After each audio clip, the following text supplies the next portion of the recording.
When hope is gone, undo this lock and send me forth on a moonlit walk. Release restraint level 0.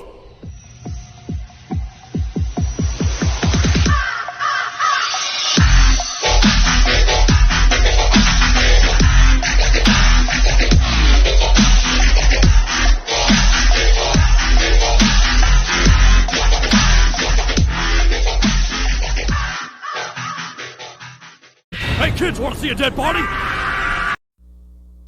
Hi guys, this is the Void of the Ravenclaw. Welcome back to another fanfiction story. If you like this type of content, smash the like button and subscribe for future updates that I do post on my community tab frequently. Before we begin, I don't know when I'm going to implement the Addams family into the story. I know we're currently in the Wild Wild West years. Right now, I'm trying to decide if I should implement one of their ancestors into the story itself. It'll just be my own creative Addams, just to tie them into the story better. But I haven't totally decided if I'm going to do it or not. I'm most likely going to. I'm just trying to find a good idea or a good way to implement them into the story. But that's besides the point. Let's continue where we last left off in our story. After the meeting with the 3 werewolves in the saloon, they went their own separate ways to get supplies, then meet up at the entrance of the town. Did you catch all that when I was talking to the Wolfkins? Yeah, I got the majority of it. So we're going after a bunch of mutts that couldn't hack it in a pack, so they ran with their tails beneath their legs. Made a posse. Pathetic, if you ask me, sister. That may be so. Don't judge the entire species on a few cowards and traitors. They finally made it to the entrance of the city. Izumi looked down on her brother, that's currently in his cat form, in her arms. You know what to do. Contact me once you're in position. As Izuku yawns. Got it, sister. As Izuku spouted bat wings and jumped out of his sister's arms and took flight. Now I've seen it all. Where's your brother going anyways? Do a little recon and locate the group of outcast wolfkin. Before you 3 say it's impossible, me and my brother have a psychic connection. We've had this connection since our since his birth. The moment he locates, he'll contact me mentally. Then when he locates our targets, I'll use one of my unique abilities to see what he sees. Unique abilities? I've never heard of such a thing. It's a vampire thing. It's more like a Midoriya thing, if anything. But I believe we're ready. Yeah, we're all good on our end. Would normally use horses, but we'll be a lot faster on foot, considering you're a vampire and all. You'll be plenty of fast enough to keep up with us. We'll just follow the trail of your brother. He has a very unique scent. He's picking up the Neko part of Izuku. 3 werewolves and vampires started to make their way into the wilderness by foot. As we fanned to Izuku, Izuku unfortunately couldn't enjoy himself while he's soaring through the sky. He has a job to do. So he picked up the faint trail of the scent of the werewolves that was only a couple hours old and followed the scent. Izuku noticed some incoming birds as he flew right next to them, as the vultures did not realize he was right there, until one of them looked over, as his eyes bulged while widened, as the bird was frantic. Surprised at seeing a flying cat right next to him, Izuku gave a vicious smirk and increased his speed, leaving the vultures in his dust. Izuku finally trailed the rogue werewolves that form a posse, all sitting around the campfire. Well, that's what he believes they are doing. Izuku proceeded to do a double take by circling around the area and high enough in the sky so he wouldn't get spotted, and contacted his sister. I have located the targets. They're near a nearby canyon, just a few miles out. I have visual. We'll be there approximately in the next 5 to 10 minutes. Izumi, who is currently running ahead of all the werewolves, halted her speed so she's running alongside Kate. They're in the nearby canyon, a few miles out. There's a large number of them as well. There are at least 20 of them. Looks like they've been recruiting. There's been many missing cases of people missing in different cities. They're most likely been capturing them and churning them, and most likely forcing them into their little posse.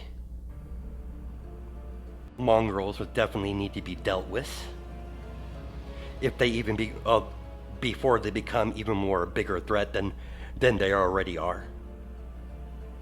Last thing we need is a bunch of humans sticking their head into, or sticking their nose into things that they shouldn't. Finding out the supernatural world has actually existed. And the last thing we need ourselves is a bunch of humans becoming hunters. I completely agree you on that. The last thing we need is hunters running around, making our lives difficult. Nothing good would come from hunters arriving at the new world, or bringing more new hunters. New hunters by creating werewolf hunters. Most different groups of supernatural hunters all use silver. Don't forget the humans would not be able to tell the difference between a rogue werewolf attacking them than a werewolf from a pack. Humans tend to be hostile towards things they don't understand. I could tell you're talking from experience. I wouldn't be surprised you have witnessed such a thing. Being a vampire, you lot tend to live a long time. We werewolves might have a higher lifespan compared to normal humans, but you vampires has always kept the first place medal in that, considering your lifespan. But what you say is true. That's why there is rules in place to prevent such a scene to happen in the new world. We've learned from our mistakes. Izuku eventually flew off when he relayed the information to his sister and landed miles away from the werewolf camp and reverted back into his human base form, or his Neko base form basically. As he's leaning against the entrance to the canyon where the rogue werewolves are located, you're going to have to go travel through the canyon entrance. Not a lot of space to move around once you enter. Then basically enter the entrance. Consider the canyon itself is prime target for ambushes from nearby bandits because of how high the cliffside is. Izuku can see his little sister in it, well, his big sister basically, in the distance. He shaved back into his cat form. For pause, I kind of forgot Izumi was the older sister, so I'm glad I caught that so fast before I continued on. Anyways, let's continue with the story. Izuku thought it would be for the best for him and his sister for not allowing the werewolves to get a clearer view of his regular form. It's best he keeps that a well-kept secret. Not a lot of people have seen or ever seen a Neko vampire, or a Neko in general. Taught from a young age to hide his real appearance just to keep himself safe. He had no doubt that the human would react badly towards his real appearance, considering there's no catfolk in this reality, to his knowledge. It's best to be careful, just to be safe. Izumi and her temporary companions skid to a stop at the entryway of the canyon as Izuku jumped into his sister's arms. I wasn't keeping you waiting long, little brother. Negative, sister. You came just in time. Izuku could see movement on the upper level of the canyon pathway and contact his sister mentally. It seems like we're being watched. As like I said, he informed his sister mentally.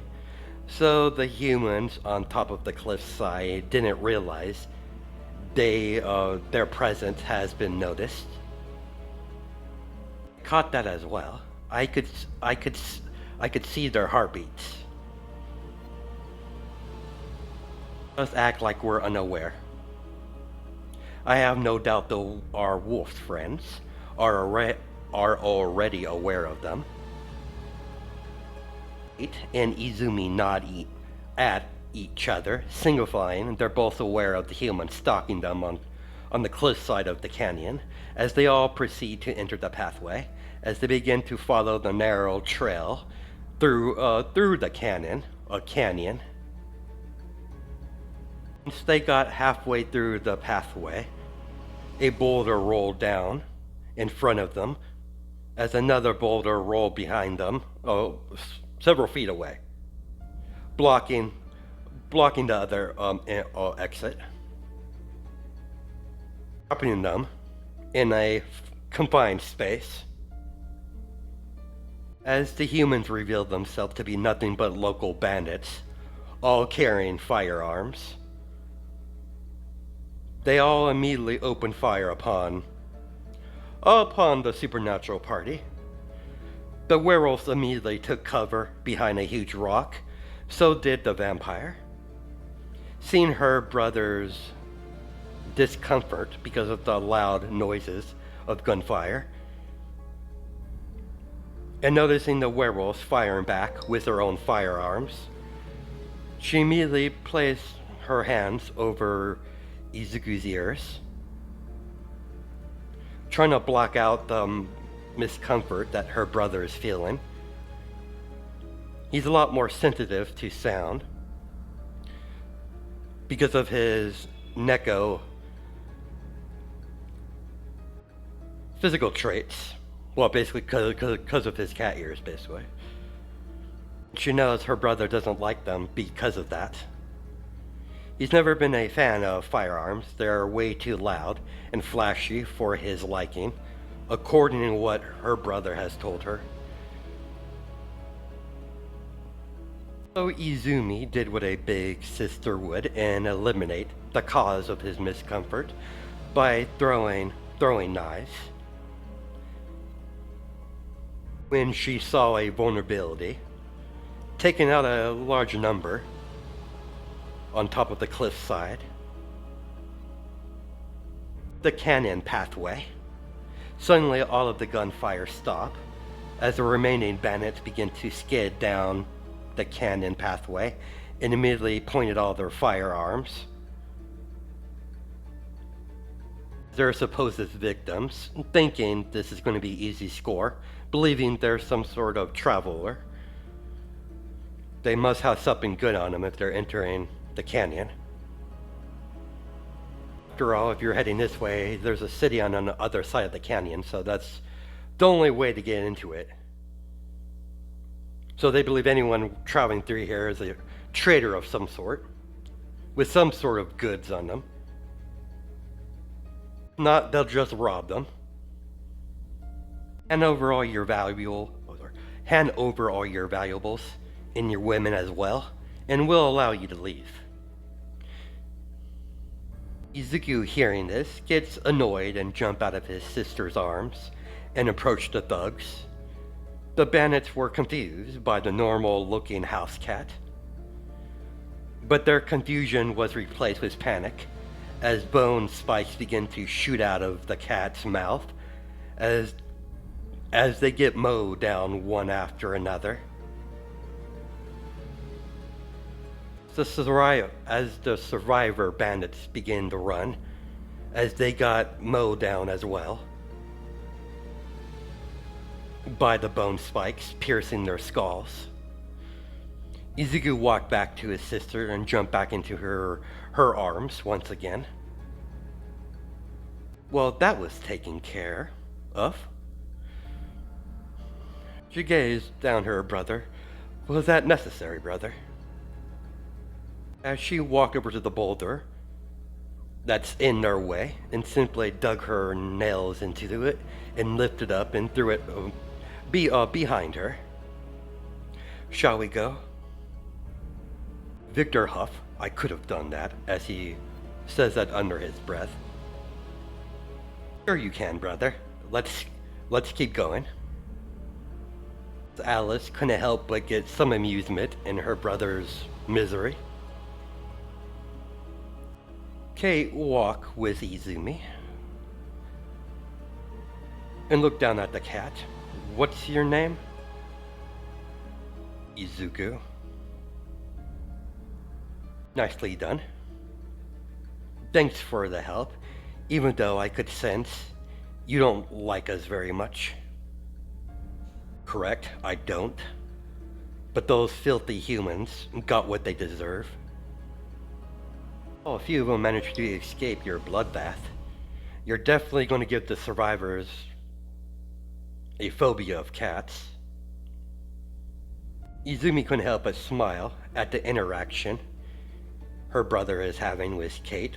Despite his harsh words, the fact that her brother is talking to Kate at all is a miracle. Despite her being a werewolf, he's actually having an open dialogue, a little bit rude, but still talking, civil.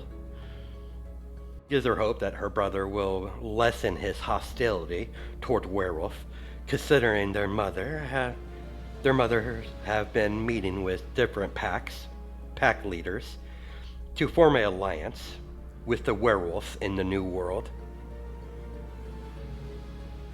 It could help both their mothers' cause if her brother wasn't so hostile towards any of the canines, basically the wolfkin. She knows her brother doesn't hate werewolves. He just dislikes them because of his neko traits. Felines normally don't get along with canines, so it's only natural, being a neko vampire, he would be kind of hostile towards any canine, regardless if it's a normal dog or it's a werewolf. He's a neko, so that will never change, no matter what dimension they're in. Considering he was being civil, it's a good first start for him. Izumi understands it's very important for their family to make allies with other supernatural creatures in the New World. So the supernatural world in the New World are very cautious around vampires, given their reputation. But the Rosefields and the Midorias are among the most peaceful of their kin. That doesn't mean they're weak. The Midorias might be quite peaceful for a old vampire family, but they're also the most brutal and violent if you push the Midorias too far. After 20 minutes of traveling, they can start to see the smoke from the rogue's werewolf campsite, right in the middle of the canyon. Alright, you two, from now on, we spread out. Can't allow any of the rogue werewolves to escape. Take no prisoners. Kill on sight. Will you be okay on your own? I do appreciate your concern, but me and my brother will be able to handle things on our end. Time to get up, kitten. It's time to hunt. The cat, or Izuku, immediately perked up his head, hearing hunt. He thought his sister would never ask, or never hear that phrase come in her mouth. And had a good hunt in a long time. At least this should be entertaining. Contact me once you get into trouble, sister. I highly doubt that will even transpire. Your sister, after all, but if it does occur, I'll keep that in mind. Now, shoo off and play. Izuku ran off into the darkness while the three werewolves spread out as they began to circle around the entire campsite so they can attack on all sides and stop anyone trying to escape if they noticed their approach. The closer Izuku got to the campsite, the stronger the smell of blood became. As Izuku approached the campsite that is completely abandoned, there are bloody claw marks all over the campsite, and several trails of blood leaving somewhere away from the campsite itself. What do you have for me, brother? As Izumi appeared right next to Izuku, who is currently looking upon the scene of the condition of the campsite. Clearly they were attacked, judging by the signs of many different types of footprints. A few of them I don't even recognize. And judging by those over there, they were able to shift before they were overwhelmed, most likely dragged off, considering there's the trail of blood leading away from the campsite in the same direction. It was clear this was clearly an organized attack. Very precise. And the werewolves didn't know what happened to them before it was too late. It is a miracle a few of them were able to shift. At the same conclusion, your tracking skills it's quite remarkable.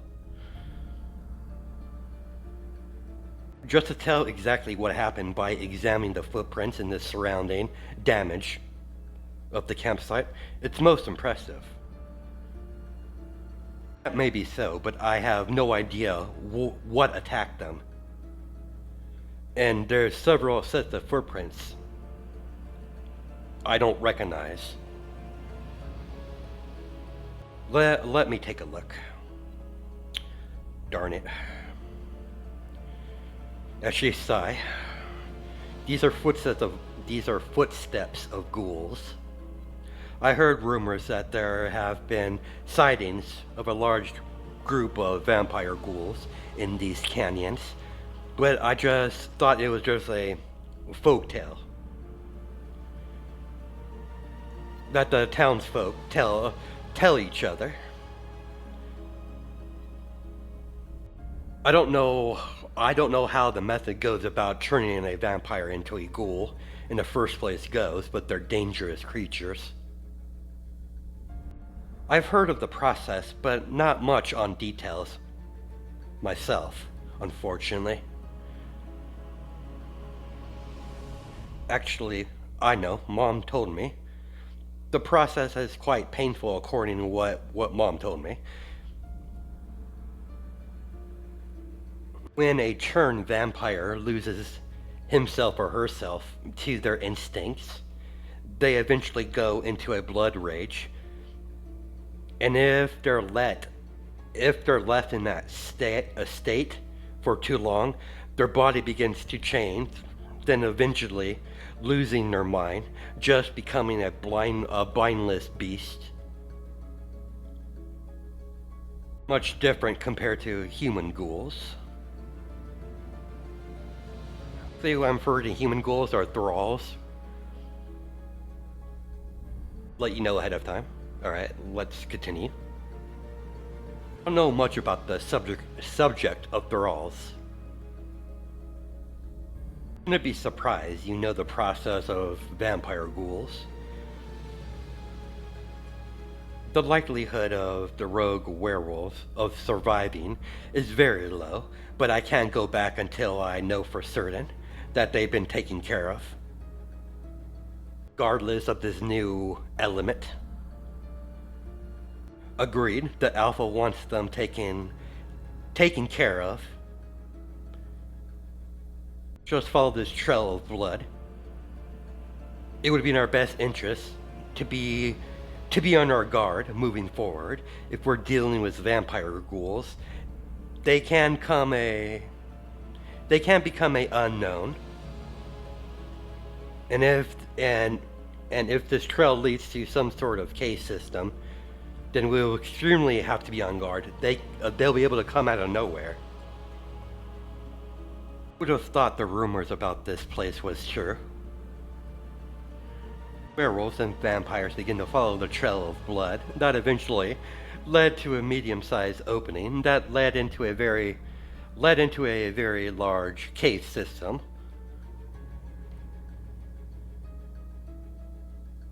Travels all around the canyon.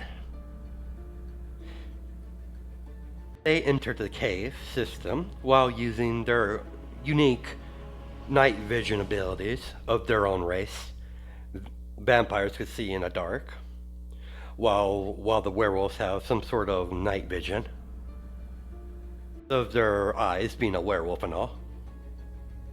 Small pause in the story. I just want to give you a little bit of background information on the three type of ghouls. I mean, give you a more thorough about how this works. There are three types of ghouls. The human ghouls are thralls that are created when they feast upon a powerful vampire or a vampire in general, blood, eventually getting increased strength and speed, getting some trait that a vampire would have, only to physical wise. Then you have your regular ghouls that roam the graveyards, that pretty much eat anything that has meat, dead or alive. Then you have the vampire ghouls that was once human, that was changed into a vampire, that lost themselves and went through a metamorphosis, losing who they were and turning themselves into a feral, hostile animal. There's one more state above that would be a involved vampire ghoul. That evolved state is very dangerous. They regain a mind and become highly intelligent, at the same time not losing their viciousness. And when they're hunting and attacking victims to feast upon their blood, Wasn't for the vampire and werewolves working together, the vampire ghouls would have overtaken the new world. They don't have an exact number on the vampire ghouls. That just appeared out of nowhere. When they first arrived, they were already here when the different supernatural factions made their homes at the in the new world, the Western era, and they're unaware of how big the nest is in this cave system. They only come out at night. They're very vulnerable to the sun. They even been known to feast upon other vampires. As they followed one of the pathways into the cave system leading to a huge chamber, as they could see dead werewolves with his chest ripped out, open, like someone ripped out his heart. In the middle of the chamber, dead. No signs of the creatures that did this to him. This is normal. I've seen a lot of corpses during my time, and the vampire ghoul attacks are usually pretty brutal. Their methods are quite brutal, but they don't feed like normal vampires. They rip out their heart and drain the blood from the heart itself. Disgusting, if you ask me. The rest of the werewolves were surprised to hear that from the talking vampire cat. The wolf siblings are having a hard time pinning down I was wondering if he's a vampire cat or a vampire that could change into a cat. They have a hard time labeling him. They know that he can shift back into his normal form, but they're suspicious. Regardless, they were surprised hearing the disgust in another vampire's mouth. You know I find that very odd coming from a vampire. We might be vampires, but we're not savages. I would never kill a human like that when I'm feeding upon them. Method of feeding is revolting. It's one thing to rip out your enemy's heart, but another to just do it just to feed. Dorias were taught to treat humans with a certain amount of respect. They might be inferior, weaker, slower than us vampires, but without humans, we would starve until we succumb, until a replacement can be found or created. How you phrased that, it sounded like you looked into it. Of course I have. In lame terms, I've been looking into creating artificial blood, but unfortunately, the current technology we have access to is just not plausible right now. Still possible. The rate how humanity is heading towards, I probably won't have to wait too long to the technology to catch up. Now, we Midorians don't follow the traditions of a typical noble house of vampires would do. But what exactly are you getting after, brother? Why would you change the way we feed? Just out of curiosity. Find feeding on humans quite tedious. That's why I prefer not to live feed. But that's not important. Working on a way to make artificial blood so we don't have to slowly rely on humans to feed this synthetic blood won't fully replace human blood. Still have to feed on humans, so I don't see that changing anytime soon. But it also be a good idea to have a backup, just in case you find yourself in a situation where you can't feed on a human. I see the logic to having artificial blood, just in case, like you said, in dire circumstances. Say this was all due. Say this was no disrespect, as the lightning this is. I'd be best to move on. Both the vampires nod at the werewolf and continue to travel through the cave system on high alert. The vampire ghouls can come from anywhere. There's too many openings in this cave system, so they can't let their guard down. After taking a few more churns, they entered a larger chamber. Seeing the place is filled with the vampire ghouls,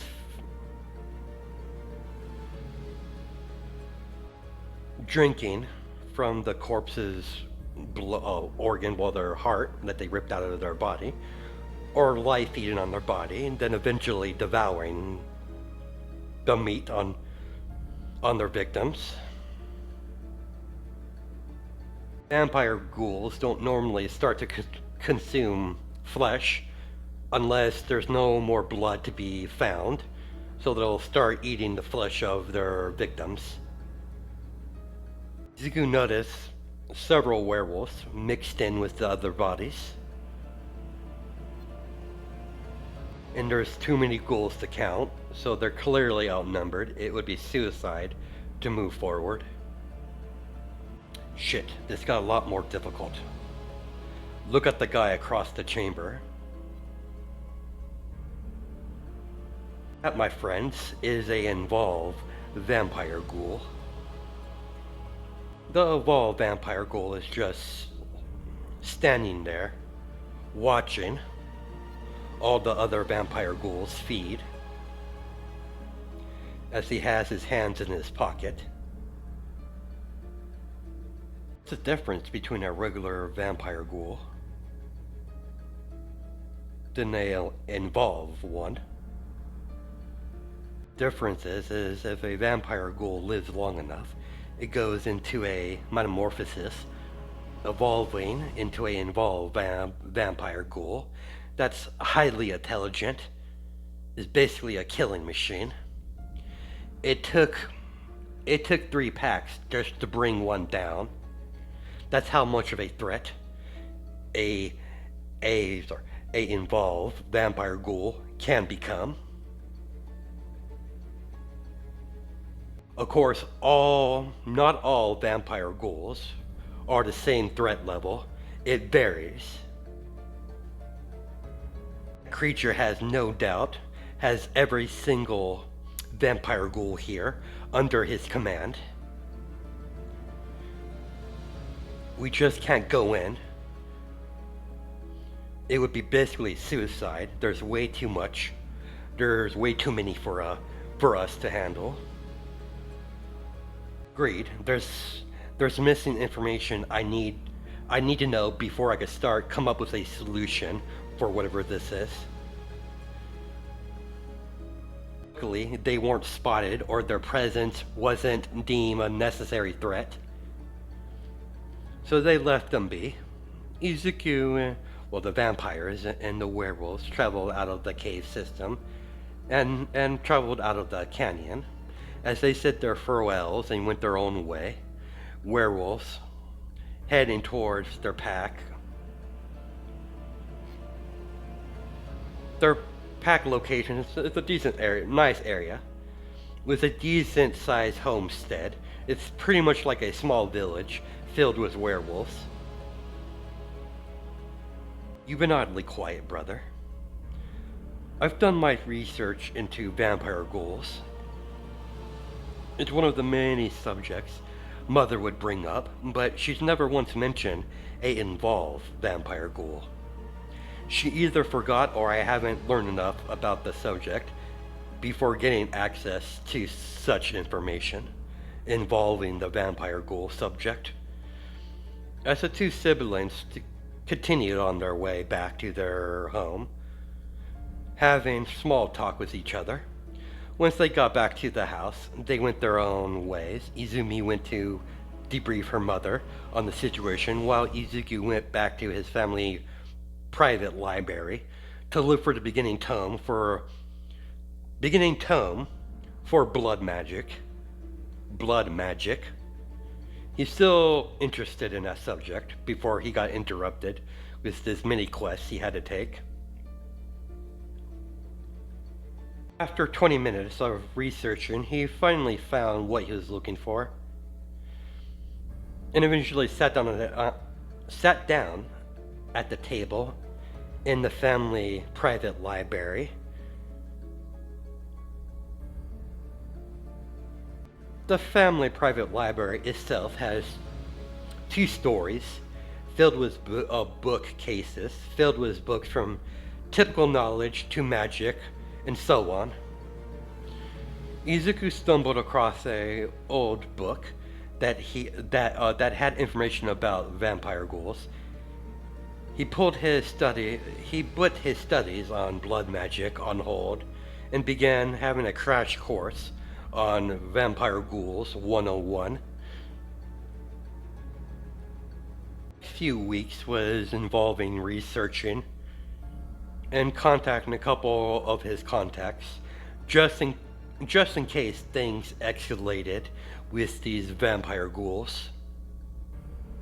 You can see Izuku in his cat form walking through one of the nearby cities, but this city is ran by vampires. The first level, that is. The city itself, the upper level of city, looks like a normal human city, with shops and a sheriff and all, and with all the bells and whistles you would find in a human city. But the real city is underneath the city that's currently Izuku's walking through. Izuku jumped onto a ledge of a nearby window and walked in.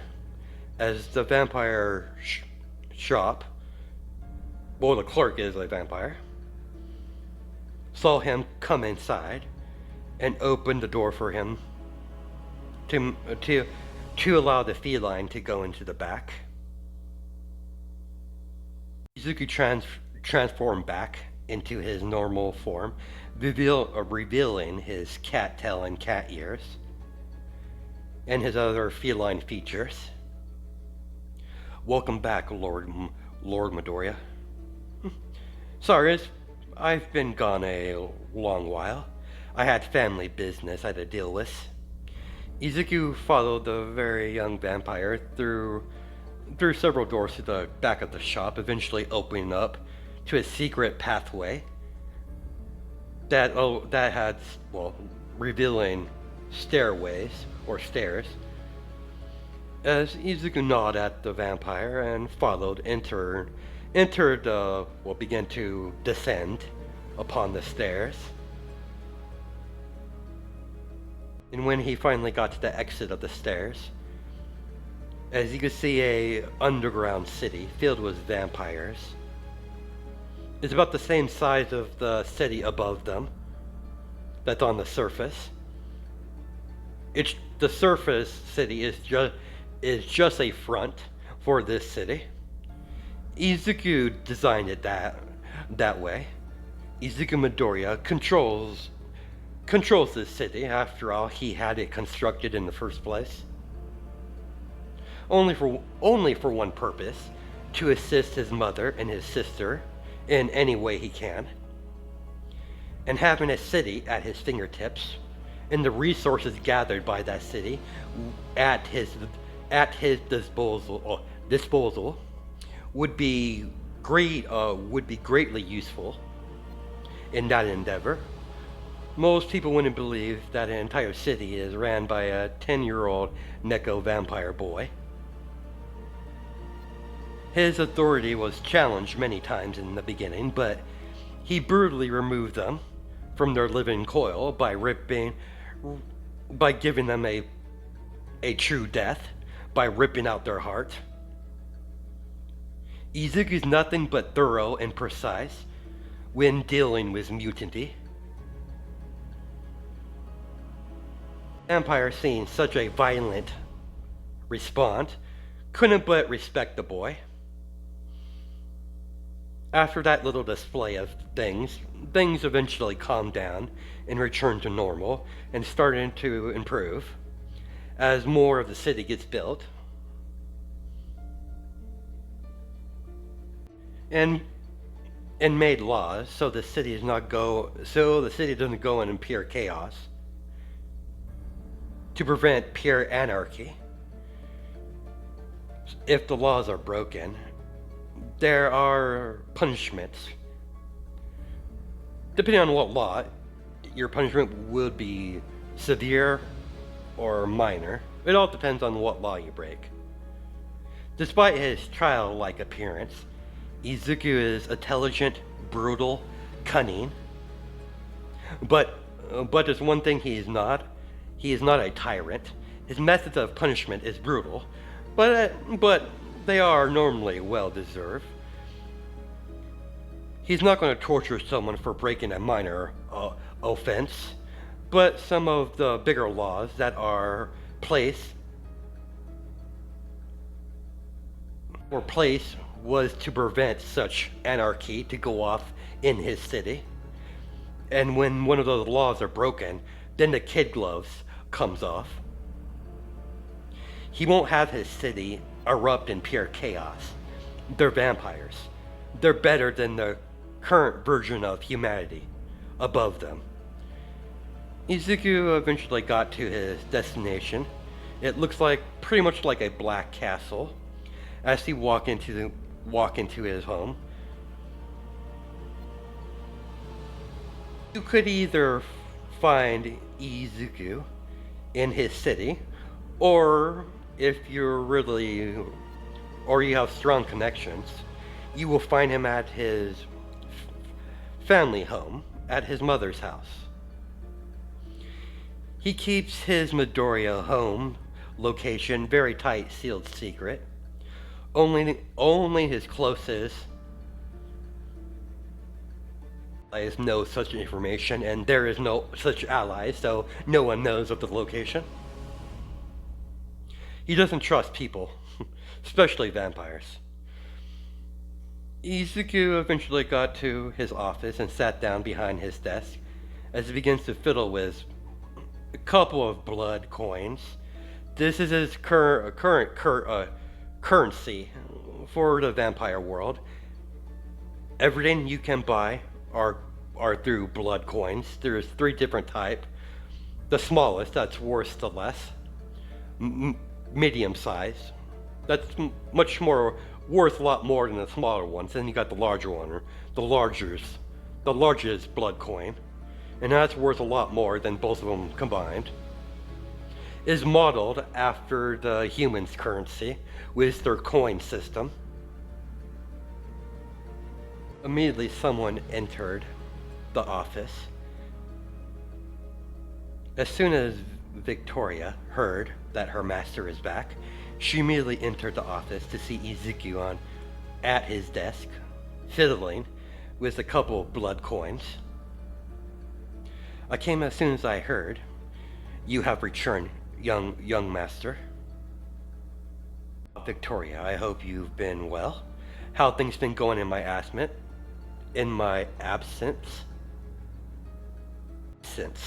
Sorry, that was really hard to say for some reason, but anyways, let's continue. Been very good, sir. Everything's been going normal as usual. Conversation was interrupted by 2 vampire ghouls jumping through the window in the office, immediately charged towards Izuku. Only for the closest vampire ghoul to Izuku get kicked across the room by Victoria as she proceeds to grab the second vampire ghoul by the face and throw him across the room, hitting the wall, as both of the vampire ghouls instantly recover as they're getting them back onto their feet, as they're snarling at Victoria. I wasn't expecting to see one of them here, of all places.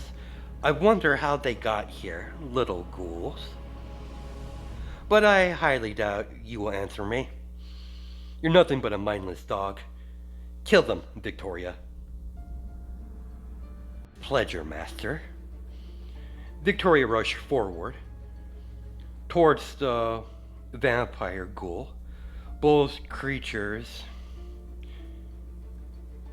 acted instinctively by swinging their claws towards Victoria, only for the attack that hit nothing but air, as Victoria appeared right next to one of them, as she ripped off its head, killing it, then turning around and duck under a claw swipe from the other vampire ghoul, then proceed to slam her knee under the creature's chin, lifting it up in the air as she ram her hand through the creature's chest while it was airborne, ripping out his heart. Izuku got up and looked out of his now broken window to see his city under attack by several of these vampire ghouls. Victoria sealed all the exits and summoned the Blood Knights. We can't allow these creatures to make it to the surface. The human above us would be sitting ducks. Understood, young master. I'll get right onto it. Come with me, and you protect the young master in my absence. As the two lower-ranking Blood Knight nod, one followed Victoria and the other stand by Izuku's side. Young master, where are you going? Hunting, my friend, hunting. Try to keep up. As Izuku bolted out of the broken window and began to jump from rooftop to rooftop, while his vampire bodyguard followed him. Wouldn't it be safer back in your office, sir? Nonsense, I won't be cooped up in my office when there's fun to be had. Izuku saw a vampire woman and a small vampire child trying to get away from all of the vampire ghouls that are currently surrounding them. Suddenly all of the vampire ghouls was pierced with spikes all at the same time. As the black spikes, once the black spikes hit their designated target, they begin to decay away. Izuku landed right next to the mother and daughter. After the woman gave her gratitude and thanks, Izuku rushed her off to one of the emergency shelters, not too far away. Izuku made sure the pure vamp. Let me try this again.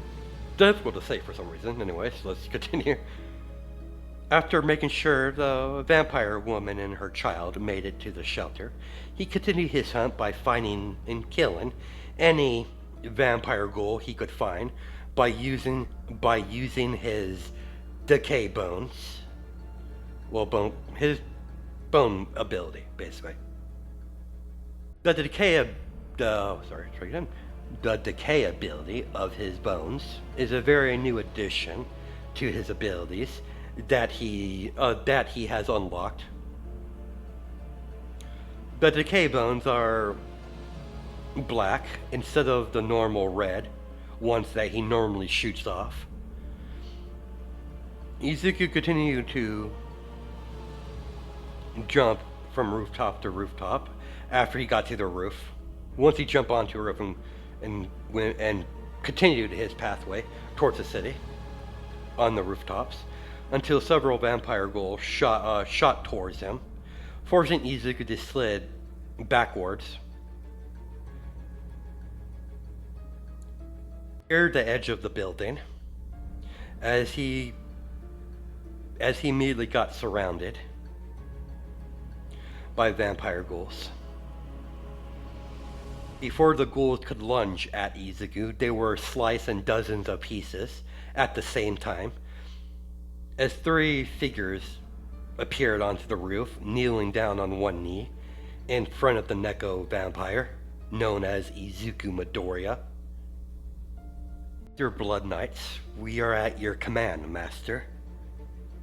When I heard our glorious Master has returned, I rushed to your location immediately. Stopping a suck-up, brother. Damien got up and put his hand over his heart like he was hurt from that comment from his sister. You wound me, my adorable little sister. Bite me, you drama queen. The third figure made herself known. As entertaining this is, judging by the look on coming from our young master, he's highly annoyed. I do apologize for them, Master. My apologies, sir. What is your orders? As Damien got a serious face. Gather your fellow knights and drive these abominations out of my city. Take it this is a kill order, sir? Indeed, show no mercy, leave no survivors. Rescue any nearby citizens and guide them towards the shelters, if you can. Consider that a secondary addition to your mission. Three pure-blood vampire blood knights nod at their orders and jump off, beginning to and make their way over to begin to form a counterattack. For the knights left, a second later, Victoria appeared right next to Izuku. It's all done, sir. Much as I want to continue this hunt, I'll leave the rest in the hands of my blood knights. Let's return. Until further notice, nothing gets in or out. Let's go back to the castle. That's where we're going to stop it. Hope you guys have a good night and day. Judge my time zones. And I'll catch you in the next video.